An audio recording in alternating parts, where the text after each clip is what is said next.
We are now joined by one of our favorite guests. He's not really a guest, he's more like family member of the show. He was a Pro Bowl defensive force for the Packers. Now he's rocking with the team that you just saw.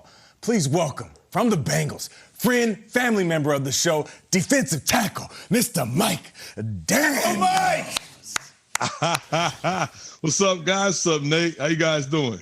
What's up, baby? How you doing? We're good, man. Thank you for joining us. Now, last time you were on the show, you were a free agent, and you were like, I'm getting my body right. You showed us your workout area. You're saying, I'm ready to get back on the field. And yes, you are. And you're making plays. You had a big role in pressuring Ryan Tannehill on the red zone interception last week. Take us back through that play. Yeah, I just had to line up over the center. They really wanted me to play nose tackle that game because he was a big part of their offense, and he's a really good player. But on that play, I noticed it was pass, got knocked back, opened him up, and Ryan felt me, and he ended up throwing an interception. It's a great play. It's not surprising coming from you, but let's cut to the chase here, Mike. These days, stats are great and Super Bowls and all that. But as a player, you're only as good as your at-home workout videos that you post. You know that's the currency of the world right now. Right. And my man, you posted a bunch, and they were great. I want to get into these. How much did this really help? Did this help you get back in the league? Did the team see them? And they're like, oh, man, Mike looks great in his driveway. We got to sign him. Look at that. So it's funny. You see what I'm doing right there? That's exactly what I did to the center on that play. Wow. And, I have a really good trainer, and my technique coaches put me in a position to do some things, put some things together that really simulate football that I've never done before. And I felt great. I was ready. They were everything. They were definitely the key to me getting signed. You got to show that you're still ready to go, that you, after 2 foot injuries, that you're healthy, turning 31, that you can still move. And clearly the Bengals saw that, and now they're benefiting, and we're doing some pretty good things right now. Doing a lot of good things, and a lot of that is being led by that quarterback. Mike, it's great having you on the show. It's also great to watch Joe Burrow every weekend. Take us inside the locker room. You're an older veteran in the league right now. This kid is an up-and-coming rookie quarterback. Of course, you played with Rodgers. Tell us about Burrow and what your impressions have been so far. So I do see a lot of similarities with Aaron and Joe. The thing is that Joe, he's not like a rookie. When I got there, the guy was like a 4-year vet already. He had so much growth from my first day there up until the Chargers game, and you see that the guy is comfortable. He's taking control of the offense, and he has that poise that you only see in veteran quarterbacks. And playing with Aaron definitely knows how to take control. That play right there, as you're seeing, Joe called that play. See what I'm saying? And I'm like, oh yeah, that's an Aaron Rodgers move.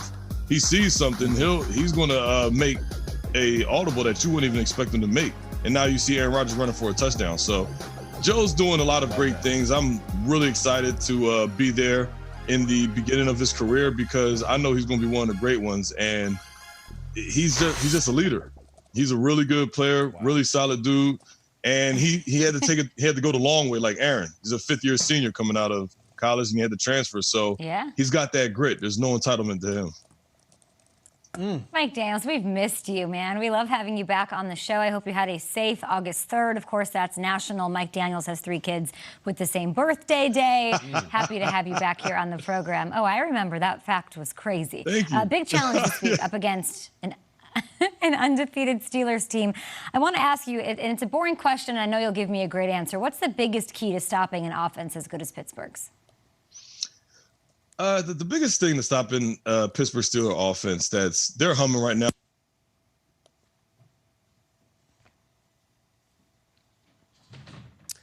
Looks like we lost the sound. Hopefully we can get him back. I just miss having him on our show, you guys. I just love how he answered that Burrow question. Joe Burrow question. Like, we talk about Joe Burrow quite a bit. You can hear me now, right?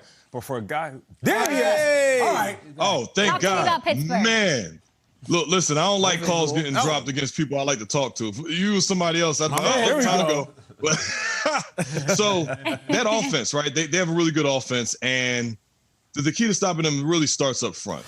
They have a good offensive line, a really good center. We know that, good tackle and a good guard, and 2 tough guys who are filling in for some veteran dudes. And we just have to do our job up front. We got to be where we have to be, and we have to play physical and violent. And that's the only way we'll, give ourselves a good chance at winning this football game. We have to be physical at the point. We have to be stout at the point of attack. And we got to just win the game up front. If the defensive line can't get the job done, then the defense will not benefit, and it'll be a bad day for us. So we got to get it done. Mike, you're a pro's pro, on and off the field, man. The Steelers are a tough team by themselves. You just talked about it. But when you look at the AFC North, you also have the Browns and the Ravens, and those three teams are combined 19-5 this season. Crazy. And you were just talking during the commercial break that this is the real black and blue division, and I'm not mad at you for saying that when you look at what the NFC North was supposed to be. What are you saying to your team? I want to ask you in the prompter, says ask them about the identity, but you're OG now. You're a vet. You done been through it. You done been on good teams, been on bad teams. You done been a free agent, been sitting at home. You done been waiting for a call. You've been an absolute beast on the field. You've been through the ups and downs of the NFL. As the OG, sometimes they might even call you grandpa, because I know what it's like being your age in the locker room. What are you going in talking to these young dudes about? What are you saying to them? These kids that are wet behind the ears and 21 years old, born in the 90s. Like, what are you saying to them?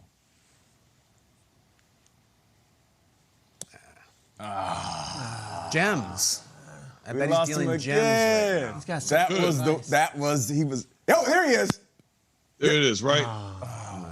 Oh, yeah. Did you hear me? Did you hear the question? Oh, yeah. Come on, Mike. Come on, big Come on, buddy. Yeah, we're having technical Of difficulties. all the interviews for this to happen. He was gonna drop some gems on us right there. Yeah. What were you gonna say about his Burrow?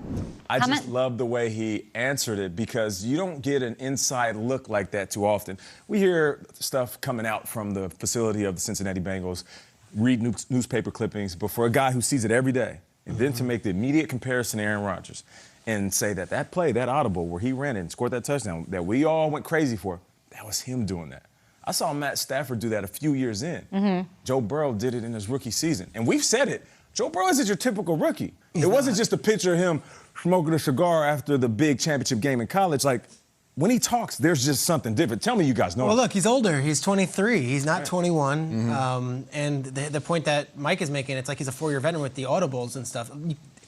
Rookie quarterbacks don't do it. Like, I don't think Tua and Herbert right now are looking at things saying, Burrow didn't have a training camp or an offseason, and already he was voted the captain day one as a rookie quarterback with no preseason. Like, he's the guy, and it's very rare to see a rookie. Andrew Luck was probably the last one that came there so polished and was like, all right, I'll take you right now. Let's go. Probably one coming out next year, too, I think. Yeah. There's a safe answer Mike Daniels could give to that. If he's not a huge Joe Burrow fan or he's just kind of Mike knows what he's doing. He could say, he's promising a lot of work to do, especially a Rodgers comparison. I mean, that's like, you can fall into saying some things you don't really believe if you start saying, yeah, he's like Rodgers.